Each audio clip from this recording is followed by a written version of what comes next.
Hey, Eagle Run 23 here. I have started and stopped this video so many times. We actually started this process about a week ago, but we're back at the range. We've got the handguard off so that we can get the muzzle velocities.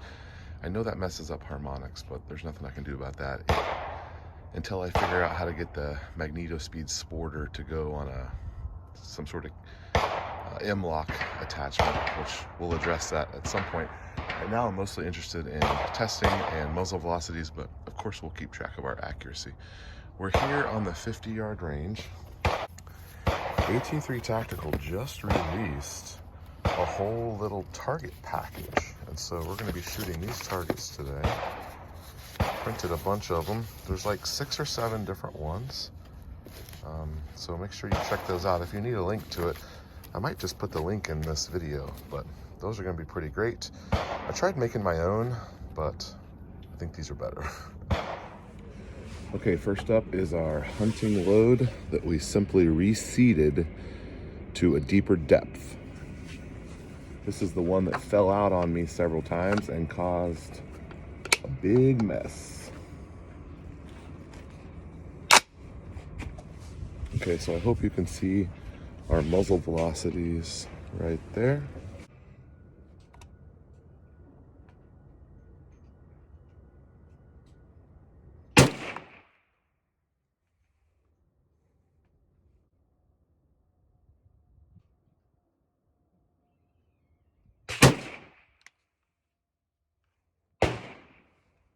Okay, looks good. 1850 and 1900. No pressure on that. Okay, next up is 26.2 grains of powder. We're gonna go ahead and run a 5-shot group of this. Check our averages.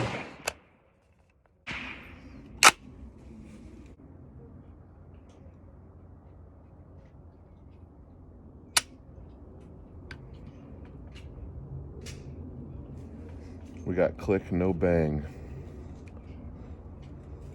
Last time, that meant we had a bullet come out of the case. Let's hope that there is not a mess.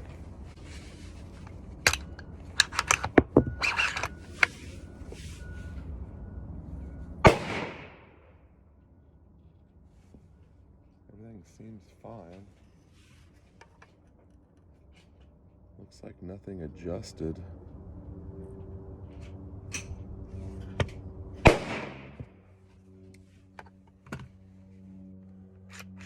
Wonder what that means.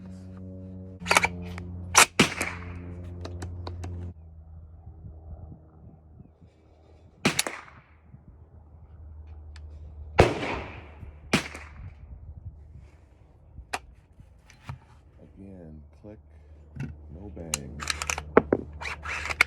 Oh, this is our Starline brass that we remade. I wonder if we have a headspace issue. Interesting.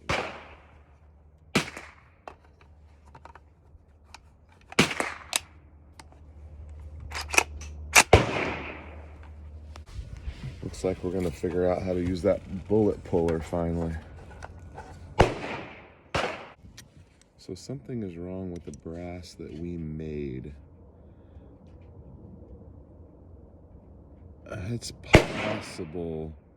It's hard to tell here without calipers. Okay, we'll load that back up and keep going. Okay, we're gonna this is Starline brass that we made, 26.7. Maybe I'll just load one of these.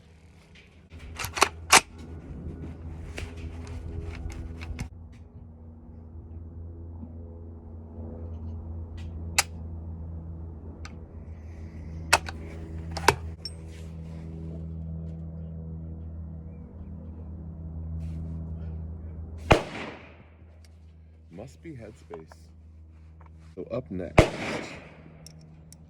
we have some brass that was made by one of our subscribers, a good guy on the channel. You've probably seen him in the comments. His name is 8, and he sent me these that he made, and this is out of S&B brass. So this is cellular and below, cellar and bellet, that's what most of you guys say. Let's see how it does. Now this was the same 20, oh no, we bumped up. We went to 27.2 on this. So this is the third bump in powder, but we can't get the other ones to go. So we need to really check our primers on this one and see. Let's just load one and see what we get.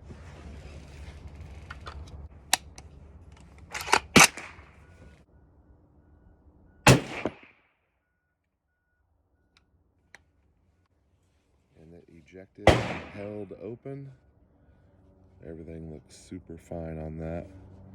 No crater, no poke. Let's go ahead and shoot. I loaded up 5 of those, and this is the Hornady, no, this is the Barnes TSX 210 grain. So we should be able to push these pretty quick. We just need to keep pumping our powders up.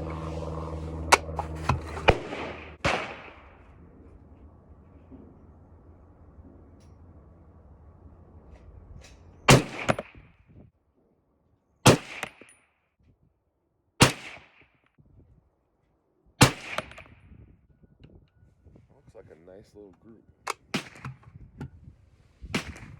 How did we do here? Average 1867. It looks like our high was 1951. Average is still 1850, and that's with 27.2 grains of powder. So we need to keep going. All right, the range is going cold. Let's go grab our targets.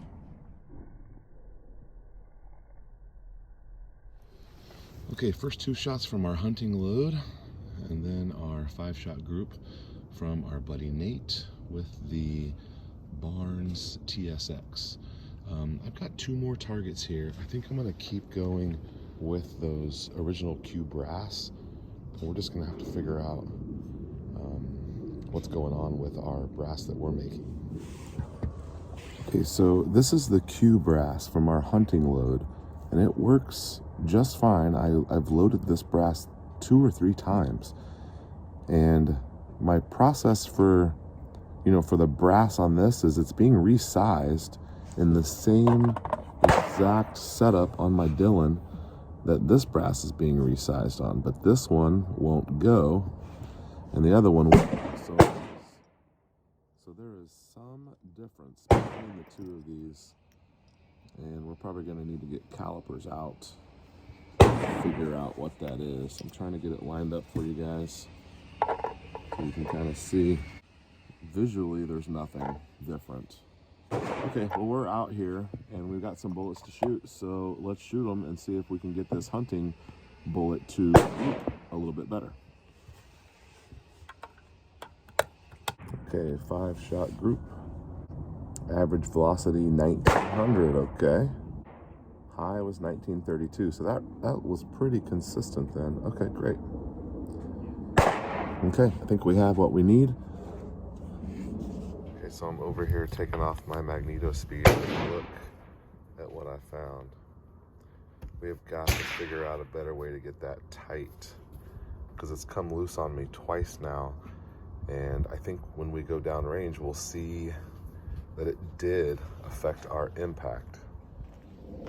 All right, so I went to the drop down on my scope to see if I would be on at 50, and the first 2 shots were good, and then the last 3 shots went left and low. So I said, let's just go back to main crosshair on the main center target, and by now it's clear that our muzzle was shifting. That loose muzzle brake definitely got us.